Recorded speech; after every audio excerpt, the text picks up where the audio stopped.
সালাম মিডিয়া আমাদের সঙ্গেই থাকুন। আসসালামু আলাইকুম ওয়া রাহমাতুল্লাহি ওয়া বারাকাতুহু।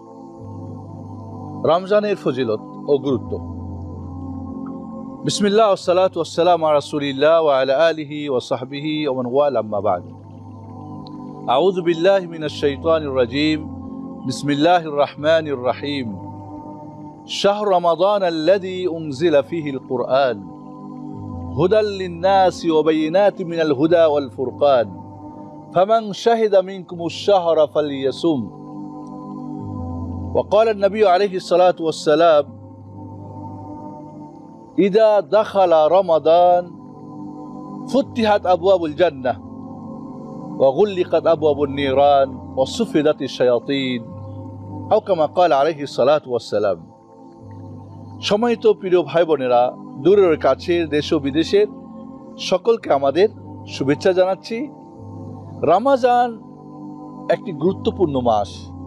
আল্লাহ সুবহানাহু ওয়া তাআলা তার সৃষ্টির মাঝে জান্নাতের সর্বশ্রেষ্ঠ জান্নাত ফেরদাউস, জান্নাতুল ফেরদাউস, কিতাবের মধ্যে সর্বশ্রেষ্ঠ মহাগ্রন্থ আল কোরআন, নবী রাসূলদের মধ্যে সর্বশ্রেষ্ঠ আমাদের প্রিয় হাবিব মুহাম্মদুর রাসূলুল্লাহ সাল্লাল্লাহু আলাইহি ওয়াসাল্লাম, স্থানের মধ্যে সর্বশ্রেষ্ঠ মক্কা, মসজিদের মধ্যে সর্বশ্রেষ্ঠ মসজিদ মসজিদুল হারাম,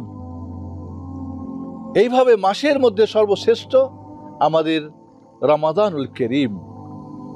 এই রমাজান মুবারক আল্লাহ রাব্বুল আলামিনের পক্ষ থেকে আমাদের জন্য একটি মেহমান।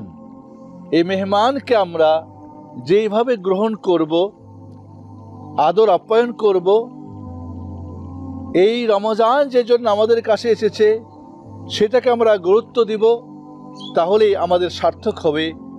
এবারের রমজান হবে আমাদের অত্যন্ত চমকপ্রদ ইনশাআল্লাহ। রমজান আসে আমাদেরকে মহান রব্বুল আলামিনের পক্ষ থেকে অনেকগুলো মেসেজ নিয়ে, অনেকগুলো শিক্ষা দেওয়ার জন্যে। এই রমজানের গুরুত্ব অসীম এবং এটা বর্ণনা করে শেষ করা সম্ভব নয়। তবে আমরা এটুকু আপনাদের বলবো, এই রমজান মাসকে আমরা সাদরে গ্রহণ করব। এই রমজানকে আমরা এর গুরুত্ব তাৎপর্যকে আমরা বোঝার চেষ্টা করব। রমজান সম্পর্কে আমরা শারীরিক, মানসিক, অর্থনৈতিক, পারিবারিক, সামাজিক, রাজনৈতিক আমরা শিক্ষা দীক্ষা সর্বদিক থেকে আমরা একটা পূর্ব প্রস্তুতি গ্রহণ করে এই রমজানকে অর্থকর, এই রমজানকে আমরা আমাদের জীবনের পরিবর্তন করার জন্যে, নতুন জীবনের একটা নতুন ডায়েরি ওপেন করার জন্যে আমরা ইনশাআল্লাহ রমজানকে গ্রহণ করব। তাহলেই আমাদের সার্থক হবে ইনশাআল্লাহ আমাদের জীবনটা। রমজানুল মুবারক আল্লাহ রাব্বুল আলামিন এই মাসটিকে একটা ইসলামের রোকনকে, ফরজকে আদায় করার জন্য গ্রহণ করলে নির্দিষ্ট করে দিলেন। এর মাধ্যমে প্রমাণিত হয় এই রমজানের গুরুত্ব। রমজান মাসে কোরআন নাজিল করলেন মহাগ্রন্থ আল কোরআন। শাহরু রমাদানাল্লাযী উনজিলা ফীহিল কুরআন, এই মাসেই কোরআন নাজিল হয়েছে। এই মাসকে আল্লাহ রাব্বুল আলামিন একটি বড় অফার দিলেন উম্মতে মুহাম্মাদের জন্য, লাইলাতুল কদর। ইন্না আনজালনাহু ফী লাইলাতিল কদর ওয়া মা আদরাকা মা লাইলাতুল কদর লাইলাতুল কদরি খায়রুম মিন আলফি শাহর। রমজান মাসকে আল্লাহ রাব্বুল আলামিন এই মাসে একটি উমরা করলে রাসূলের সাথে হজের সওয়াব করে দিলেন। এই মাসে আল্লাহ রাব্বুল আলামিন জান্নাতের দরজাগুলি খুলে দেন যাতে আমরা জান্নাতে প্রবেশ করতে পারি। জাহান্নামের দরজাগুলিকে বন্ধ করে দেন যাতে করে আমরা জাহান্নামে আর প্রবেশ না করি। শয়তানকে শিকল পরিয়ে দেন যাতে করে শয়তান আমাদেরকে গোমরাহ পথভ্রষ্ট জাহান্নামের পথে নিতে না পারে। আল্লাহ সুবহানাহু ওয়া তাআলা শয়তানের পায়ে শিকল পরায়, আমরা কিন্তু আমাদের পায়ে শিকল পরাবো। মানুষ শয়তানের পায়ে শিকল পরাবো, আমাদের আশেপাশে যারা আছে তাদের পায়ে শিকল পরাবো। জান্নাতের দরজা ওপেন, আমরা একে ক্লোজ করার চেষ্টা করব না। জাহান্নামের দরজা ক্লোজ, আমরা একে ওপেন করার চেষ্টা করব না।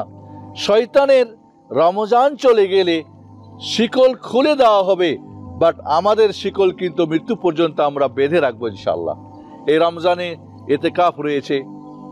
এই রমজানের প্রতিটি ইবাদত আমাদেরকে রমজান এর গুরুত্ব তাৎপর্যকে, আমাদের এর মহত্বকে আমরা এই রমজানকে এবারের রমজানকে অন্যভাবে আমরা প্রস্তুতি নিয়ে আমরা রমজানের কাজগুলি করব। মহান রব্বুল আলামিন এই রমজানের ফজিলতগুলো যেন আমাদেরকে বুঝা এবং আমাদের জীবনে আমলে আনা এবং অন্যদেরকে বোঝানোর আল্লাহ আমাদের তৌফিক দান করেন। আসসালামু আলাইকুম ওয়া রাহমাতুল্লাহি ওয়া বারাকাতুহু।